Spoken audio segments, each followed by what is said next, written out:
Just let me start with why studying pharmacogenetic infectious diseases. And my answer to this is the variability we see in response to drugs. And the exception that we have, that we need also to take into account the bug susceptibility is one of the things that differentiates from other fields of medicine, but also the variability we saw in drug-associated toxicity. And the fact that the probably overdose a lot of drugs during development is important. And so we often see PK-PG association when we do push the drug to the limits. So we change the dose or route of administration. We have extreme body composition or condition that is, I think it's really difficult to predict to some extent, such as ICU patients, ECMO. I think patients' phenotype are really complicated at that point. And also conditions such as very high microbial burden that might affect the response we have to the drugs.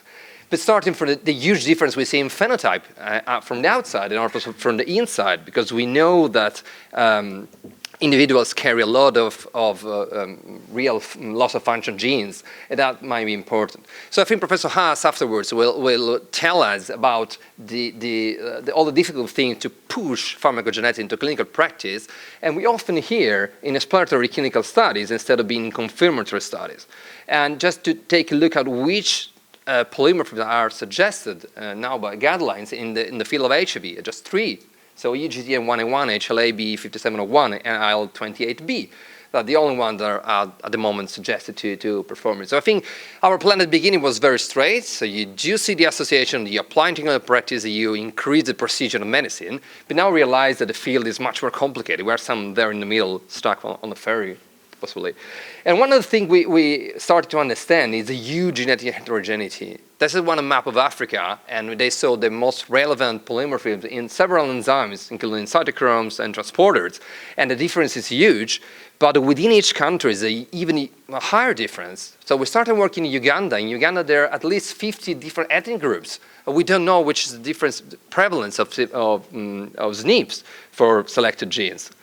So starting drug disposition, I also need to see that almost all our knowledge starts from already administered drugs. We will need to understand how drugs are delivered and how genetics might influence the distribution of drugs when they're administered intramuscularly or subcutaneously.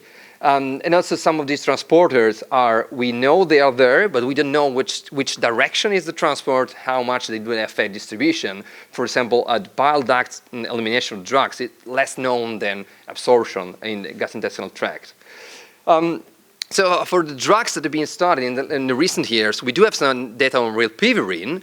One study suggested there might be an effect of CYP2A4 variants and SLCO2B1, but a population PK model done in Lausanne suggested that different SNPs that were tested, there were no effect. But interestingly, in the PopPK model, as you can see here, almost 30% of patients had very low pivorine concentration at the trough.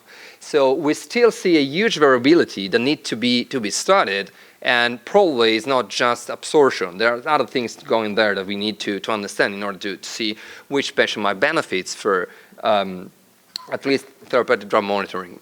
There's a lot of studies on dolutegravir and genetics. Actually, there's 2 studies suggesting UGT1A1's low metabolizer status is associated with lower clearance and an increase in draft concentration of trough values.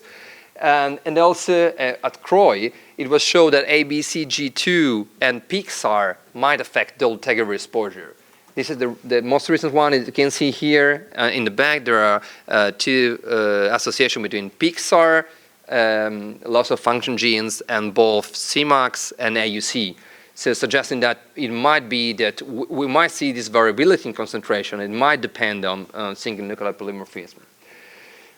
There are a lot of studies done by a lot of people in this room on tenofovir and pharmacogenetics. And in the end, we know that the tenofovir exposure might be associated with polymorphism. Some studies suggested ABCB1, so P-glycoprotein. There are a lot of studies on transporters expressed at the renal tubule, such as ABCC4 and ABCG2. But also, there's one study suggesting that MRP7 might affect tenofovir concentration. So probably this is, there's not really consistent, because we saw different effects of single nucleotide polymerase in different populations, such as Thai, that widely studied, but also other populations. But I think that all the other factors need to take into account, such as age, BMI, and convenience of drugs. And these covariates affect how our SNPs might be relevant for the final effect. And one of the things I need to take in mind is that we need also to have these mechanistic studies. So 2 observations suggested that tenofovir exposure might be associated with CNT2, so single polymorphism in the gene that encodes for this transporter protein that is expressed at the tubular levels. So both studies suggested that if you do have a less working CNT2, you might have higher plasma concentration of tenofovir. But actually what we try to do is see if cells transport tenofovir or TAF with CNT2. It was not the case. There was no effect of CNT2 expressing cells on the transport of tenofovir.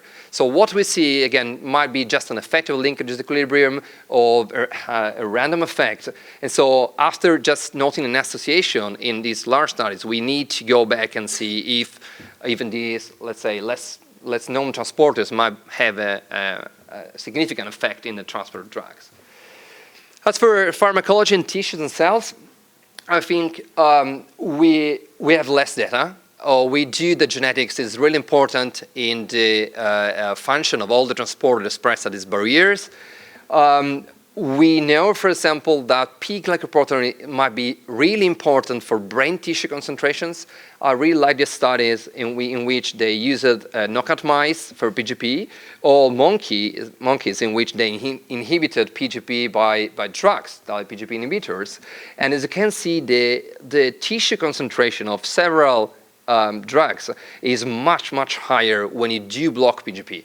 Actually, they do have studies on monkeys, and they use nelfinavir with zazikidar, is a very potent PGP inhibitor, and the effect on CSF concentration was very small, 0.1% increase, but the effect on brain concentration was huge, so it increased at 640%, much higher. So I think the difference we might observe in tissues concentration might be relevant and might be associated with transporters. This is another study in macaques in which you can see this is PGP and BCRP concentrations in the tissue, and the effect they do have as a number of the concentration of proteins to drugs in the brain parenchyma. As you can see, the red ones are infected animals, the gray ones are uninfected animals, and the effect is that if you have more transporter expressed at the tissue levels, you got less drugs in brain parenchyma. So we're starting now to understand the brain parenchyma is our target. We did have some studies on CSF, I will talk a bit afterwards, but we know now that the prediction is poor to some extent. We started studying how drugs get inside cells. That is actually our final target for the effect of antivirals. And we know that there are both uptake transporters here on the left of the cells and efflux transporter on the right. I tried to sum up some of the data suggesting that ABCB1 and ABCB4 polymorphism might affect how drug gets into the cells. For example, the more studied are ABCC4, so MRP4, with all these triphosphorylated and diphosphorylated nucleotides, suggesting that if you entrap the drug inside the cell, you get high concentration of active metabolites. So this SNP might affect how really drugs get into the cell and persist at the active moiety. For example, they also studied recently how OCT1 can transport lamivudine. This slide gets me transported back. However, trust me, OCT1 wild-type enzyme is very active in transporting lamivudine, but once you have single nucleotide polymorphism that might affect the activity, you get less and less lamivudine inside the cells. Interestingly, they also tested if the other drugs that can be put in the same regimen, such as efavirenz, sibacavir, zidovudine, affected this transport, whilst the transporter was already mutated to some extent. And what they saw is that the co-administered drugs had differential effects according to OCT, if it was wild type or it was, let's say, less active transporter. So what we know, the drug-drug interaction in wild type enzymes might not be true for mutated or, let's say, differently expressed proteins on cellular surfaces. There's a need to understand what's going on in pregnancy. We do know that CYP3A4 activity increases, but also PXR is more expressed at late pregnancy. It probably is a mechanism of defense for cells and for the fetus. And so what we tried to do was measure atazanavir plasma and intra-PBMC concentration in 20 HIV-positive women. And what we saw is the main results here down in yellow. So we saw that according to the genotype of PXR, we saw difference in the trend. So patients that were wild type for PXR had a decrease in how much drug gets into the PBMCs. But those patients with a mutated PXR, actually this effect of induction over time was not evident. So the amount of drugs that get into the cells at the end of pregnancy was even higher. So in the third trimester, more atazanavir was seen inside the cell. So I think the genotypes might tell us why we still observe this huge variability in drug concentration over time and drug effect, even in pregnancy. And I think the last thing about tissues is lymphatic tissue. We start to get data on how drugs get to lymphatic tissue and how this might be relevant for HIV persistence. We actually had no knowledge on how transporters affect these. And I think the last quote was an interesting study in which they took 9 non-human primates. When they did sacrifice the animals, they took 4 lymph nodes for each animal, and then they compared the expression of several transporters and also how drugs were in the lymph nodes. And what I found is interesting is that the most expressed transporters were ANT1, OCT3, and BCRP, and they saw significant difference in infected animals and uninfected animals, suggesting that inflammation is very important for inducing transport in these lymphatic tissues. But also there were differences according to gender. For example, most of the drugs had higher levels in females, but some others had lower level in lymph nodes in men. So probably the transcription and expression of transporters, even in the lymphatic tissue, is controlled by a set of factors including inflammation and gender, so probably because of hormonal control at the intranuclear level. As for toxicity, we do have several studies now suggesting that there are associations between single nuclear polymorphism and toxicity. I will just go to the things that in my mind are more relevant in the clinic, starting for all studies that try to see if a multi-phenotype was associated with drug discontinuation. This is one study from the Swiss HIV cohort in which they saw in a large group which genotypes were associated with drug discontinuation. They found some genotypes. Other studies performed in Brazil and the US found other polymorphism. So I think we still need to know which might be relevant. For example, here they found that there's almost 3 times higher intolerance to NR2Is if the patient have this SLCO2B1 loss of function gene. But still, there's still to be understood in the real impact and clinical relevance of these studies. I think this is also relevant because these are 4 children on efavirenz. The median age 4 years, and all 4 developed severe neurological symptoms. And these are ataxia, seizures, absence of seizures. So it's not just intolerance, it's real neurological problems. And as you can see, drug concentration of efavirenz was huge. We're talking about 20,000 nanogram per ml up to 60,000. So it's a really huge concentration that these children had. Even the dosing was good. The per kilo dosage was okay. And almost all of them had these CYP2B6 loss of function genes in their genetic asset. So I think even these extreme symptoms and extreme dosage might be explained by genotype. There had been a lot of discussion about efavirenz and suicidality. This is the paper that was published last year in JAD, in which they had 34 cases of suicidality in efavirenz treated patients. And in the end, the CYP2B6, CYP2A6 genotype was associated with an increased risk of suicidality only in white person. Actually, in the paper, they tried to explain why it was observed only in white and not in black, while in South America was kind of, in Hispanic was kind of mixed effect. But actually, there were no clear answer to these. But still, the effect is there. I think it's really hard endpoint to have a person think about suicide.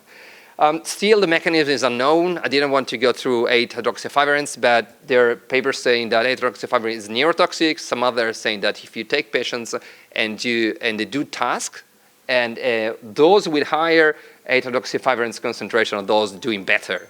And so I think we still need to understand what's going on as for metabolites. There are a lot of data on atazanavir and UGT1A1. We did have the data suggesting the risk of hyperbilirubinemia, the risk of discontinuation, and also the risk of kidney stones are increasing in patients with the UGT1A1 slow metabolizing profile. So I think this is actually one of the markers we might use in clinic, and remember that atazanavir, the second line for a lot of limited resource countries, so it is used in a lot of countries all over the world. So it might be one of the markers we might want to push into the clinics. There's also the single data from the Japanese group suggesting that dolutegravir discontinuation was higher in patients with UGT1A1 slow metabolizers, and those actually was paralleled by drug concentration in plasma. So probably to be a PK toxicity effect. We'll talk about it a bit later. And also on tenofovir, we do have a lot of studies on tenofovir toxicity, ABCC4, ABCC2, ABCC10. But we still need confirmatory studies, and we still need to get into the clinic to see if that's really relevant, even more than other variables that could be important. So I just moved to drug-drug interaction. We know that the knowledge of the genetic asset of our patient might be important for understanding DDIs, and that's not the case for most of the drugs we use. I like this interaction study in which voriconazole and atazanavir effect was actually explained by genotype, in which if we know if patients is a CYP2C19 poor metabolizer, the effect of atazanavir or ritonavir is the opposite way around. In a normal metabolizer, it does reduce voriconazole concentration, while in the other groups, it increases the voriconazole concentration and allows you to decrease the dose to be in range. This is another patient we had last year. Actually, it wasn't voriconazole, but on raltegravir, so no interaction that was actually suspected in this patient. At some stages, he developed hallucinations, so we had to use haloperidol. Remember, the haloperidol is a moderate CYP2A4 inhibitor. After the introduction of haloperidol, it had a huge increase in voriconazole, here in red concentration, up to 12,000 of voriconazole trough. Should be between 1,000 and 5,000, so it's almost 3 times higher. And after the reduction in the voriconazole dose, and afterwards, we also had to withdraw haloperidol. Symptoms, AST elevation, and all the side effects went down. And this patient was a poor metabolizer. So probably haloperidol was inhibiting CYP2A4 and just causing voriconazole to get very high in its concentration. So I still think it might be important for us to know genotypes to understand which direction these DDIs might take. There are the 2 examples I want to take about pharmacogenetics and interaction. One is the case of dolutegravir and isoniazid rifampicin. You know, the study was prematurely discontinued because of these 3 cases of flu-like syndrome and AST/ALT elevation. We don't know why, but what we know for genetics is that the 2 patients having this reaction were not 2 slow metabolizers at a very, very high AUC of isoniazid. So that's not the answer, because isoniazid is not usually associated with these symptoms, but it's not. I think it tells us something about the genotype of those patients, because the event was very, very rare. And again, we talked this morning about efavirenz, nevirapine, and levonorgestrel. We know now that levonorgestrel implant is not suggested because of this 47% lower concentration and a high rate of unintended pregnancy. It was just published that this effect might be dependent on CYP2B6 genotype, suggesting that if you do have more efavirenz, the rate of induction might be even higher, and that's why you have levonorgestrel even lower concentration, as you can see here. So those patients with loss of function genes in CYP2B6 were those actually having the lowest concentration of levonorgestrel and more pregnancies. So pharmacogenetics in this case tells us where the direction is. There's a lot of genetics for concomitant condition, including hepatitis toxicity with anti-TB and co-administered drugs. Some of these genotype studies were those in drug disposition, such as PXAR, ABCB1, and NAT2. But also there were GWAS studies conducted in Ethiopia. They're not really common to conduct studies in Africa using GWAS. And actually they found a few variants that were significantly associated with the rate of hepatic flare during the co-administration of antituberculous and antiretroviral drugs. And still there's some mechanistic work to do to understand whether this protein or these link RNAs might be relevant for hepatotoxicity. But I still think that it's very relevant because the patients are there and doing studies, genetic studies in Africa might be really relevant. And then we start to have the suggestion to what to do with comorbidities. Our patients are getting old, and there are a lot of studies suggesting that pharmacogenetics might help us choosing the right dose of antidepressant drugs, or antiplatelet drugs, or anti-cancer drugs. And for example, we know for the cardiovascular literature that they already have dosing recommendation for statins.